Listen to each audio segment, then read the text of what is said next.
Good morning. Myself Dr. Rajesh Kumar, Department of Zoology, SPC Government College Ajmer. Dear students, cytoplasmic organelles के अंतर्गत आज हम lysosome अर्थात lion काय के विषय में चर्चा करेंगे.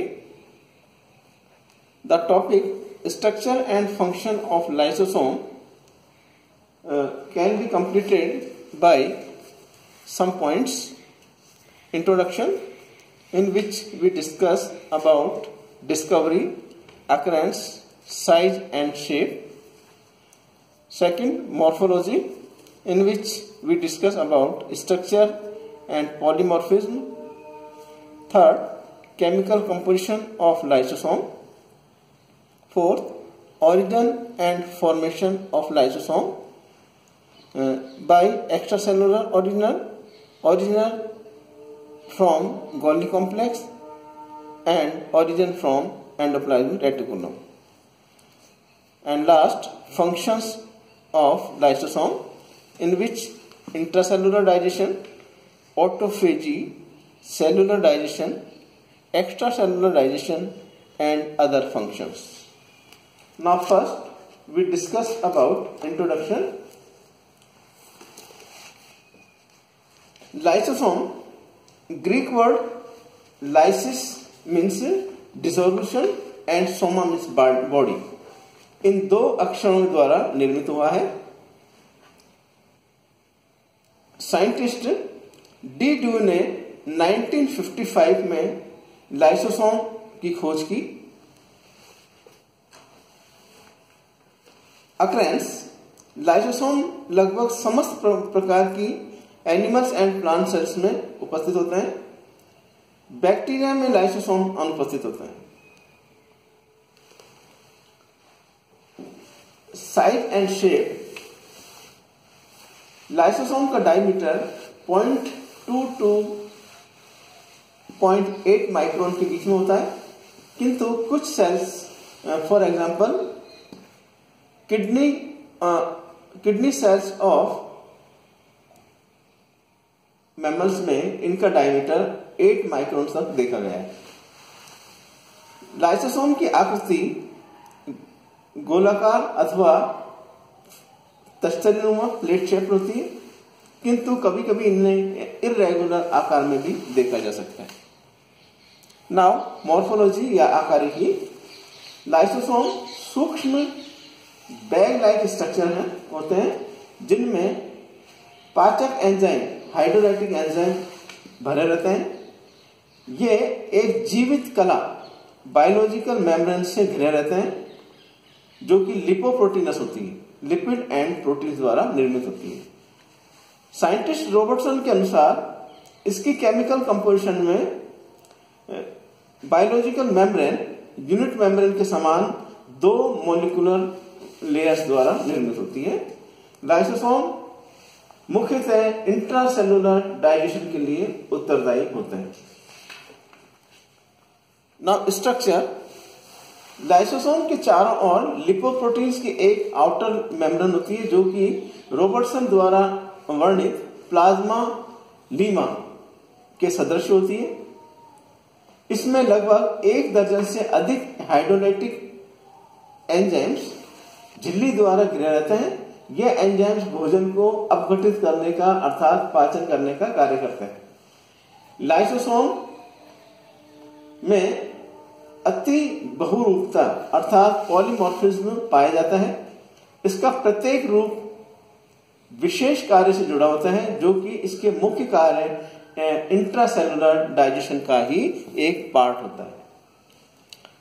Now polymorphism of lysosome. Cell के अंदर 4 प्रकार के लाइसोसोम पहचाने जा सकते हैं. Primary lysosome, secondary lysosome, residual body and autophagic vacuoles. Now first primary lysosome. प्राथमिक लाइसोसोम सूक्ष्म बॉडी होते हैं जिनके अंदर हाइड्रोलाइटिक एंजाइम्स भरे रहते हैं. ये सबसे पहले बनने वाले लाइसोसोम होते हैं जिनके एंजाइम एंडोप्लाज्मिक रेटिकुलम पर स्थित राइबोसोम्स द्वारा संश्लेषित एवं संग्रहित किए जाते हैं। वहां से ये एंजाइम गोल्गी कॉम्प्लेक्स में प्रवेश करते हैं। गोल्गी कॉम्प्लेक्स की ट्रांस फेज द्वारा ये एंजाइम मेम्ब्रेनस वेसिकल्स के रूप में बडिंग से निर्मित होते हैं, अर्थात मुकुलन द्वारा निर्मित होते हैं, जिन्हें प्राइमरी लाइसोसोम कहा जाता है, जो लगभग 100 नैनोमीटर डायमीटर के होते हैं। नाउ सेकेंडरी लाइसोसोम, ये दो प्रकार के लाइसोसोम सेकेंडरी लाइसोसोम के रूप में पहचाने जाते हैं। फर्स्ट है हीटरोफेजिक वैक्यूल्स, और वी कैन से हीटरोफेगोसोम और फेगोलाइसोसोम। एंडोसाइटोसिस अर्थात अंतर्वलन प्रक्रिया द्वारा एक्स्ट्रा सेलुलर मटेरियल कोशिका में फूड वैक्यूल्स या साइटोप्लाज्मिक वैक्यूल्स का निर्माण करते हैं। इन फूड वैक्यूल्स में प्राइमरी लाइसोसोम के फ्यूजन से सेकेंडरी लाइसोसोम का निर्माण होता है। इस प्रकार बने फेगोलाइसोसोम या सेकेंडरी लाइसोसोम के अंदर फूड मटेरियल का प्राइमरी लाइसोसोम के एंजाइम द्वारा जल अपघटन होता है। सेकेंड है ऑटोफेजिक वैक्यूल्स, इन्हें साइटोलाइसोसोम या ऑटोफेगोसोम भी कहा जाता है। इस प्रकार के लाइसोसोम स्पेसिफिक प्रकार की फिजियोलॉजिकल एक्टिविटी दुरावस्था के दौरान ही निर्मित होते हैं। फॉर एग्जाम्पल, भोजन की कमी के दौरान लिवर सेल्स में बनी हुई स्वभक्षी रक्तधानियां ऑटोफेजिक वैक्यूल्स का एग्जाम्पल है। कोशिका के स्वयं के कोशिका अंग जैसे कि एंडोप्लाज्मिक रेटिकुलम या माइटोकॉन्ड्रिया आदि, और प्राइमरी लाइसोसोम के फ्यूजन से इनका निर्माण होता है। इस प्रकार इन ऑटोफेगोसोम द्वारा डिफरेंट साइटोप्लाज्मिक ऑर्गेनल्स का डाइजेशन होता है। इस प्रकार के पाचन को ऑटोफेजी भी कहा जाता है। नाउ थर्ड, रेजिडुअल बॉडी या अपशिष्ट काय। सेकेंडरी लाइसोसोम में भोजन या ऑटोफेजिक ऑर्गेनल्स के ऑटोफेजिक ऑर्गेनल्स का पूर्ण पाचन नहीं होने पर बचे हुए पदार्थ एवं गुणनाशक एंजाइम मिलकर रेजिडुअल मटेरियल के रूप में शेष रह जाते हैं। इन रेजिडुअल मटेरियल्स युक्त लाइसोसोम को टीलो लाइसोसोम या डेंस बॉडी के नाम से जाना जाता है। Now chemical composition of lysosome. Lysosome में सामान्यतः हाइड्रोलाइटिक एंजाइम्स पाए जाते हैं जो बायोलॉजिकल मॉलिक्यूल्स को छोटे मॉलिक्यूल्स में अपघटित कर देते हैं। लगभग 50 से अधिक विभिन्न प्रकार के एंजाइम्स अभी तक खोजे जा चुके हैं। ये एंजाइम्स एसिडिक मीडियम अर्थात 4 to 5 pH में क्रिया करते हैं। लाइसोसोम्स के एंजाइम्स को 6 ग्रुप्स में डिवाइड किया जा सकता है। फर्स्ट है न्यूक्लियेज। ये एंजाइम न्यूक्लिक एसिड पर कार्य कर उन्हें nitrogenous bases, phosphate and sugar में कन्वर्ट कर देते हैं। Second, proteases. ये एंजाइम प्रोटीन को अमीनो एसिड्स में विघटित करते हैं। थर्ड है लाइपेजेज, जो कि लिपिड का जल अपघटन करते हैं। फोर्थ है फॉस्फेटेजेज, जो कि फोस्फोमोनोएस्टर एवं फोस्फोडाइएस्टर को मोनोफॉस्फेट में कन्वर्ट करते हैं। नेक्स्ट, ग्लाइकोसाइडेजेज। ये एंजाइम पॉलीसैकेराइड्स को मोनोसैकेराइड्स में कन्वर्ट करते हैं। नेक्स्ट, सल्फेटेजेज, जो कि सल्फेट एस्टर पर कार्य कर उन्हें छोटे सेगमेंट्स में कन्वर्ट कर देते हैं। Now, origin and formation of lysosome.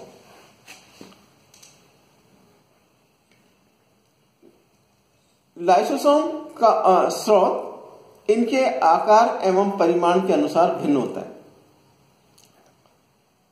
Extracellular origin, lysosome endocytosis की पिनोसाइटोसिस मेथड द्वारा सेल में अवशोषित की गई वैक्यूल्स होती हैं। ये वैक्यूल्स बाद में साइटोप्लाज्मिक ऑर्गेनेल का निर्माण कर एंजाइमेटिक एक्टिविटी विकसित कर सकती हैं। Now origin from Golgi bodies and origin from endoplasmic reticulum. Scientist योनिफ नोविकोव 1965 के अनुसार लाइसोसोम का ओरिजिन आउटर न्यूक्लियर मेम्ब्रेन्स की ब्लैबिंग द्वारा उत्पन्न ब्लैब्स के संयोग से एनुलेट लेमिले का निर्माण होता है, जो कि बाद में एंडोप्लाज्मिक रेटिकुलम में कन्वर्ट हो जाती है। यह एंडोप्लाज्मिक रेटिकुलम साइटोप्लाज्म में उपस्थित फ्री राइबोसोम्स को संयोग से जुड़कर रफ एंडोप्लाज्मिक रेटिकुलम में कन्वर्ट हो जाती है। नाउ रफ एंडोप्लाज्मिक रेटिकुलम अपने राइबोसोम्स को रिलीज कर पुनः स्मूथ एंडोप्लाज्मिक रेटिकुलम में कन्वर्ट हो जाती है, जिसके टर्मिनल एंड पर कॉन्स्ट्रक्शन होने पर ये ट्रांजिशन वेसाइकल्स का निर्माण करते हैं, जो कि प्राइमरी लाइसोसोम कहलाते हैं। इसी प्रकार गोल्गी सिस्टर्नी के टर्मिनल एंड पर कॉन्स्ट्रक्शन उत्पन्न होने के कारण वैक्यूल्स का निर्माण होता है, जो कि सेकेंडरी लाइसोसोम और रेजिडुअल बॉडी में कन्वर्ट हो जाता है। इस प्रकार लाइसोसोम की उत्पत्ति extracellular origin by Golgi complex and origin by endoplasmic reticulum द्वारा देखी जा सकती है। Now functions of lysosome. कोशिका में प्रवेश करने वाले एक्स्ट्रा सेलुलर मटेरियल का डाइजेशन अर्थात intracellular digestion, autophagy, auto digestion and extra cellular digestion, मुख्य रूप से ये चार कार्य हैं लाइसोसोम के।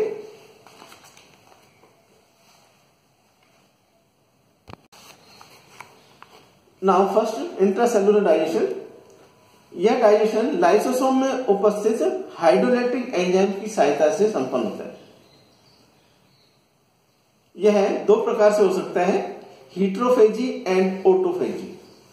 हीट्रोफेजी एंडोसाइटोसिस मेथड द्वारा ग्रहण किए गए आउटर सेलुलर मटेरियल का पाचन हीट्रोफेजी कहलाता है, जबकि कोशिका के स्वयं के कोशिका अंग जैसे कि माइटोकॉन्ड्रिया, एंडोप्लाज्मिक रेटिकुलम आदि के लाइसोसोम द्वारा पाचन को ऑटोफेजी कहते हैं। प्रतिकूल परिस्थितियों, जैसा कि हम जानते हैं कि प्रतिकूल परिस्थिति में जैसे फास्ट के दौरान भूख, आघात या रुग्ण अवस्था में लाइसोसोम ऑटोफेजिक वैक्यूल्स में कन्वर्ट होकर कोशिका के कुछ भागों का डाइजेशन कर इसे जीवित रखते हैं। नाउ एक्स्ट्रासेलुलर डाइजेशन, इसके अंतर्गत लाइसोसोम के हाइड्रोलाइटिक एंजाइम कोशिका के बाहर स्रावित किए जाते हैं, जहां यह पदार्थों का पाचन करते हैं। फॉर एग्जाम्पल बोन की ऑस्टियोक्लास्ट सेल्स अर्थात अस्थि की ऑस्टियोक्लास्ट कोशिकाएं लाइसोसोम के एंजाइम स्रावित करती हैं, जो कोशिकाओं के बाहर उपस्थित ऑर्गेनिक मटेरियल का अपघटन करते थे। नाउ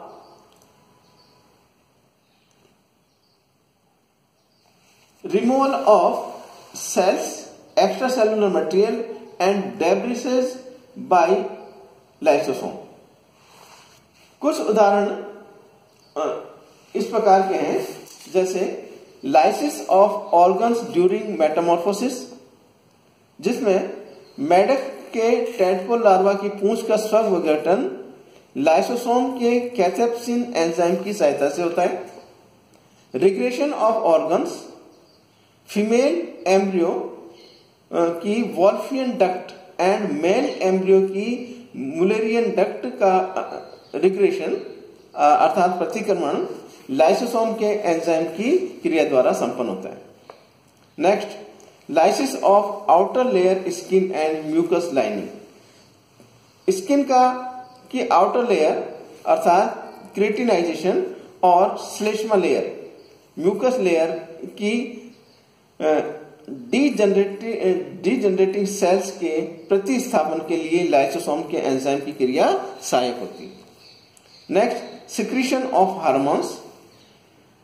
प्राणियों की एंडोक्राइन ग्लैंड्स द्वारा हार्मोन्स का सिक्रीशन लाइसोसोम हार्मोन्स के सिक्रीशन में लाइसोसोम सहायक होता है। फॉर एग्जांपल थायराइड का secretion. Next, defensive function. Circulatory system में पाई जाने वाली ल्यूकोसाइट में उपस्थित कण लाइसोसोमी प्रकृति के होते हैं। ये कोशिकाएं शरीर में वायरस, जीवाणु आदि के आक्रमण से सुरक्षा करती हैं। Next, role of lysosome in fertilisation and germ cell. Egg में उपस्थित संग्रहित खाद्य पदार्थ जैसे यौग के पाचन में भी लाइसोसोम सहायक होते हैं। Accumulation of exogenous and undigestible material, extracellular release of lysosomal enzymes, breakage of chromosomes and storage diseases. These are lysosome की माल फंक्शनिंग के कारण उत्पन्न होने वाले रोग हैं। धन्यवाद।